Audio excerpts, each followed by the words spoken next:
Hi, it's Kaveh Solokol from Sky Sports. Gareth, your players have been speaking in glowing terms about you this week. Do you sense that they want to win tomorrow, not just for their country, but also for you? I mean, look, I'm very fortunate to have a fabulous group of players, and I think we work as a team. We always have. Whenever we're talking about the games, how we've done, it's always reviewed in terms of what we could do better as a coaching team, as well as what the players might do better. We have very open dialogue about that. And the special thing about this group of players has been that the way that the 26 have really bonded over the last few weeks, you know, a lot of new players in, a lot of players with no tournament experience, half the squad. And the contributions coming into the game have been so important. You know, we've managed to get 21 of the players on the pitch, and none of those have been, you know, a dead rubber or 10 minutes that weren't important. And I think that has made people even more connected and has helped the experience of all of the squad. Hi, Harry. Hi, Gareth. Good luck tomorrow. Henry Winter from World Soccer. Harry, just with the change in formation that we saw the other day, and with Phil and Jude sort of slightly more central, does that keep you higher up the pitch? Does it change your game in any way? Thank you. Not specifically. I think there's times where, you know, just the rhythm of the game, maybe, you know, Jude or Phil might end up being in the middle. I might drift out to maybe the left 10, or there's different examples where, of course, as the striker, you want to try and give as much space as possible to your midfielders, to the number 10s, and but then there's times, you know, where you want to drag defenders out into spaces they might not want to come either. So, like I've said with, you know, my game always, I try and see how the game evolves, what the team needs from me, and I try and exploit those situations. But yeah, there'll be times tomorrow, of course, where I'll need to be more of a focal point and be in the box more and make sharper movements in the box. And there'll be times where I'll drop deep and try and make it uncomfortable for the defenders coming into maybe areas they don't want to be in. Hi, Gareth. It's me. Bailey from TRT Sports. Since the beginning of the tournament, in the last 5 matches, you preferred to start with Trippier in left back, not with Luke Shaw, whose original position is left back. What were the reasons that you started with Trippier, and is there a possibility in that match to start with Luke Shaw against Holland? Yeah, Luke has been injured for 4 months, so it wasn't a possibility for him to play until the last match. He made a good contribution to the game. So that's the decision we have to make, whether he's ready to start, whether that's the best way to use him. But yeah, we're very happy to have him back. He obviously gives us balance, different balance with the team. But also Kieran has done a fantastic job.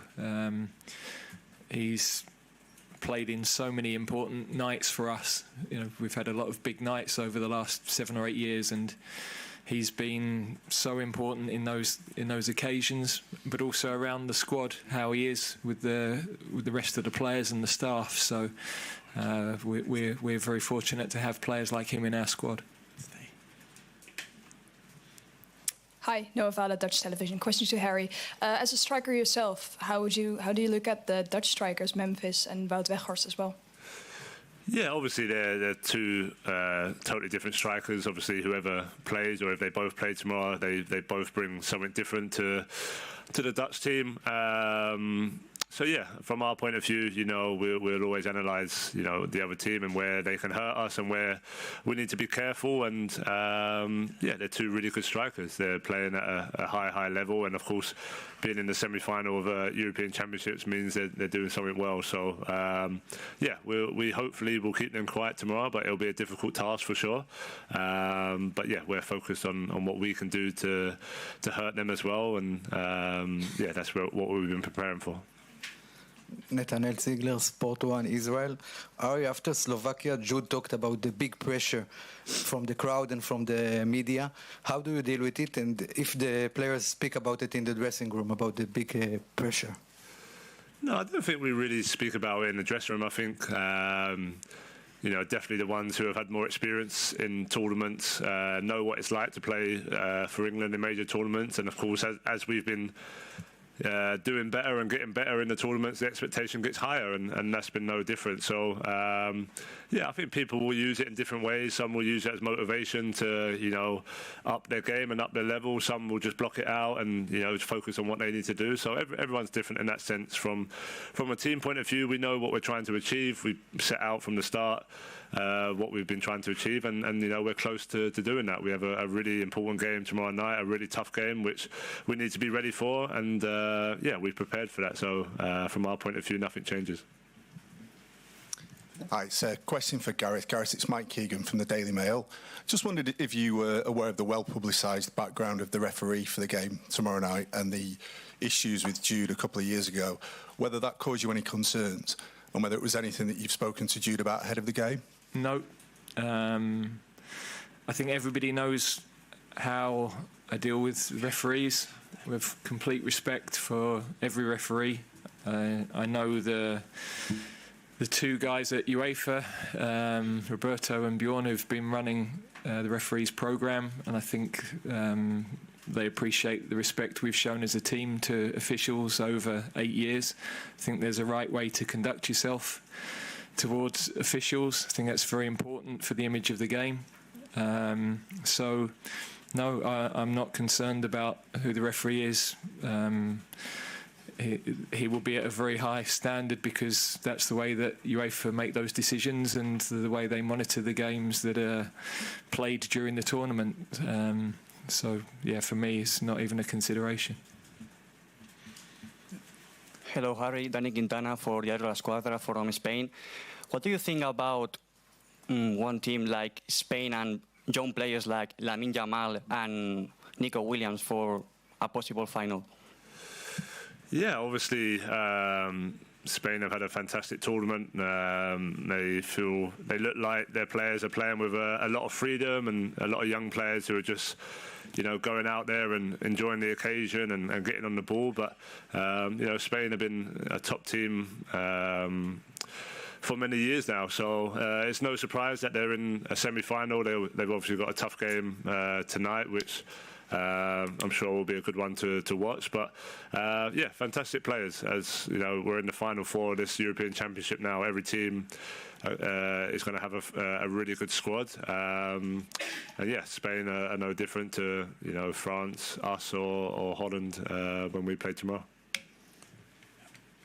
Hi, it's Mareike Zek for German Radio. I would like to know both your opinions on the debate about having extra time or not. Like, should we get rid of it the next tournaments?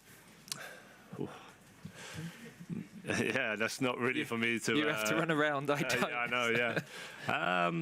No, look, it's a good question. I'm not quite sure, to be honest. Of course, there's been some great moments in extra time where teams find a goal, just like Spain did in the last minute, and there's times where you can see both teams are really tired, and they're probably both waiting for penalties and then taking their opportunity from that point of view. So I don't mind it. I don't mind extra time.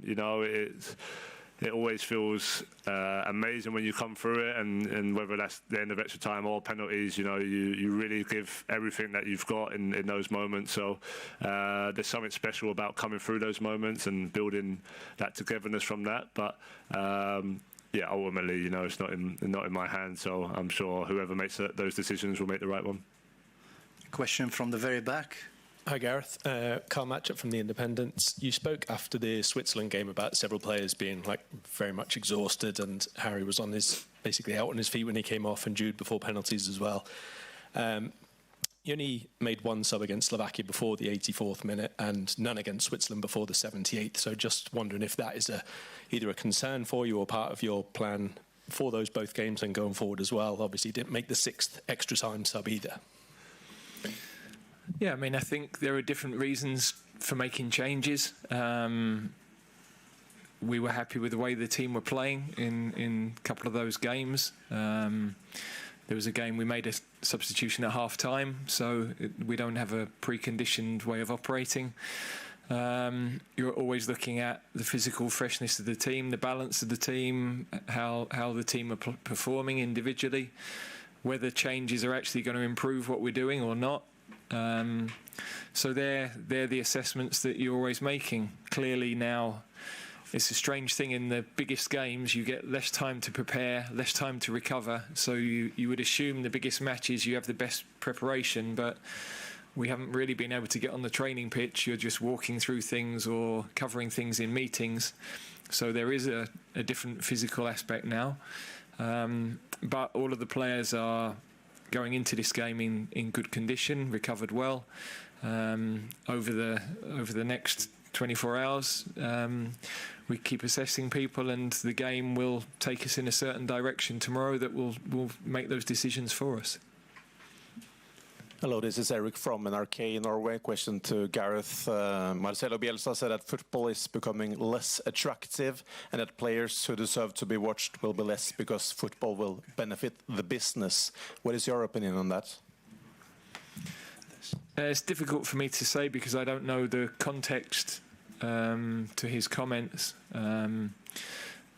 So, yeah, I don't know what he was asked and why he made the observations that he did. Well, a question. Hi, Gareth. Joe Rawson, Sky News. Could be a rare occasion where the Dutch fans outnumber England fans in the stadium tomorrow. What have you done to prepare for what's promising to be such an intense atmosphere? I think our players are used to it. One of the great things about this tournament has been the atmosphere in the stadium, the fact that so many supporters of every team it's been a different sort of feeling for our players compared to the last 2 World Cups, and of course the last Euros was affected by restricted attendances. So it's definitely added a different feel to the games, a different intensity to the games. But our fans, whether there are more or less, will make themselves heard, I'm sure, and it will be a brilliant, colourful occasion because, my memories of playing against Holland with the orange in the stadium are really vivid. So, in the end, the players want to play in those sorts of occasions. These are the matches we want to be involved in. It's why we're involved in football, and particularly international football. You live for the tournaments. That's where we step up, and we're looking forward to that occasion. Hi, both. James Ollie from ESPN. Good luck tomorrow. Gareth, you mentioned earlier that the squad you felt was bonded in recent weeks. Do you feel now they're in the right mindset to peak at the end of this tournament, and how do you help them do that? Yeah, there's been a definite shift. I was really interested. As a coach, sometimes you take a step back and you observe, and one of the strengths of us over the last 7-8 years has been less fear, less inhibition. But I think at the beginning of the tournament, the expectation weighed quite heavily, and of course the external noise was louder than it's ever been. So I felt we couldn't quite get ourselves in the right place, and in the end what was impressive was that the players ground it out. They ground results out and found ways to win. I felt that shifted once we'd got into the knockout stage, and definitely in the quarter-final I thought you saw a better version of us with the ball, freer. I'm not sure any of the messaging changed, but I just felt the group changed, and you're now into that moment in the tournament where it's what's possible, what's achievable, rather than what might go wrong, and that's different for a player, for an athlete. So this is now the chance to make history, which we've enjoyed doing that. Chance to get to the first final, not held in England. First time England will have ever done that. So we're trying to break new ground. That's difficult and it's complicated, but the players have responded brilliantly, and the resilience that's been built. You can bond. We've been very fortunate. We've had Ed Sheeran in to sing, and it was great. The players had a couple of beers before the last game. You can bond in that way, but when you're having to head the ball out your box in the 92nd minute and you're having to find a goal in the 96th minute, there's nothing stronger than that for building the spirit of a team. Hi Gareth, Dan Kilpatrick, Evening Standard. I just wondered what kind of game you're expecting tomorrow. Do you expect it to be more open, or are you expecting the Dutch to sit in and kind of make it difficult for you like the other teams have done? Well, that wouldn't be normal for the way Dutch teams play, and it's not what we've seen from them. Equally, Ronald's an experienced coach. He could approach the game in a very different way to the games that they've played already. So we're prepared for anything. I think it will be an exciting game. You've got a lot of very good players on the pitch, a lot of good forward players, both teams. So we've got to be another step from what we showed in the last game. It's another step up in terms of the quality of some of the opponents, and we have to be ready for that. Mr. Southgate, Pascal from Dutch television. Maybe you heard already the story about the Dutch team is a little bit delayed, a little bit of more delay, because they travel by train. It's not possible, and they have to take a plane. Do you think it has some influence on their preparation, and what would your reaction be if it's happened to you? No, we would be calm, control what we can affect. We don't play until 9 o'clock tomorrow, so there's plenty of time. I'm sure they'll still get dinner when they arrive. So, I don't see that having any impact on the game, really. Thank you. Hi, Mitch Phillips from Reuters. Question for Harry. Could you, Harry, talk about the difference in mentality for you and some of the players around you from 2018, when that was like a first semi-final, and now you're looking at a third, and this is becoming a kind of routine, if you like. Is it a different mindset for you, the way you're going into this game now? Well, I think you just use the past experiences to help you. We've got a lot of players who have experienced big games on an international level and also big games at a club level. So you try and use all that experience over the course of your career to prepare you in the best way possible and to control the nerves and control the excitement. Tomorrow night will be no different. We, like I touched on earlier, we had a goal and we had a target of where we want to be and what we think is achievable. And step by step, we've been getting closer to that target. And we prepared tomorrow like we prepare any other game. And I just think during the game, you lean on experiences, you lean on the leaders in the team who have been there and done that to help maybe some of the players who haven't. But ultimately, it's about going out there and taking the opportunity with both hands. We've put ourselves in a great spot, and we've got a big game tomorrow to reach back-to-back finals in the European Championships. It'll be an amazing achievement, and we have that opportunity to go and do that. We'll take 3 last questions. Thank you. Harry, it's Oliver Kay from The Athletic. When the manager's talking about the noise that there was at the start of the tournament in the group stage especially, and the pressure, expectation, did you as players, and as captain in particular, did you do anything different? Did you have meetings and grab them all together, especially the younger players, and spell out any different message to help them through it? No, there wasn't no meetings. I think, as one of the leaders, as the captain in the team, you're always talking to your players, you're always talking to, especially the newer players, they're always asking you questions about experiences, etc. And I think we do a pretty good job of preparing all the players, before the tournament of, what tournament football is like, because of course you have to go out there on the pitch and perform well and do that side of it. But tournament football, there's a lot that goes into it. There's a long time away of each other, a lot of preparation, a lot of time in the hotel. There's a lot of media attention. So it's about dealing with all of that. And I think, over the years, since Gareth's been here and, since I've been captain, we've handled that really well. And this tournament has been no different. Like the expectation has maybe been a little bit different from the start, and maybe the noise has been a bit louder, but I think we've all handled that really well. And like I said, some players will use it as motivation, some players will block it out, and ultimately it's just down to what we want to achieve. And we have a really close togetherness, not just players but staff as well. And we've all been in the same direction for a while now, and that's all we're thinking about. In the back. Hi, Eric Peters with Germany. Question to both of you. You're trying to learn a bit of German. How is it going? Do you already know the German word for European champion? I don't. No, strangely, it wasn't one I looked for either. So I know how to turn right at the underground station, but that's about it, I'm afraid. So. Thank you. Yeah. Last question over here, please. Thanks. Hi, Harry, Marcel van der Kraan, Dutch Telegraph.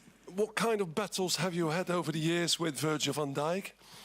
Can you describe them a bit? What sort of duels you had? And are you actually happy to play him tomorrow, or would you rather have had Matthijs de Ligt, who you have known a little bit more now?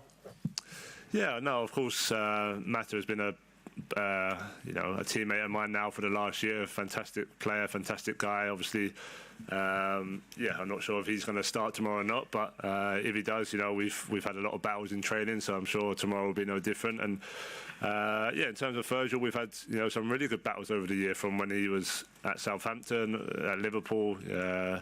A lot of tough games, a lot of big games, and sometimes he's won that battle, sometimes I've won that battle. So tomorrow night will be a tough game. Whoever plays will be tough opponents, and I'll always prepare in the same way of trying to make their life as uncomfortable as possible. But I'm sure he'll try and do the same to me. So I enjoy playing against the best players in the world. That's what you play football for. That's why you want to play these games, and I'm looking forward to that challenge tomorrow. Thank you very much. Thank you. Thank you.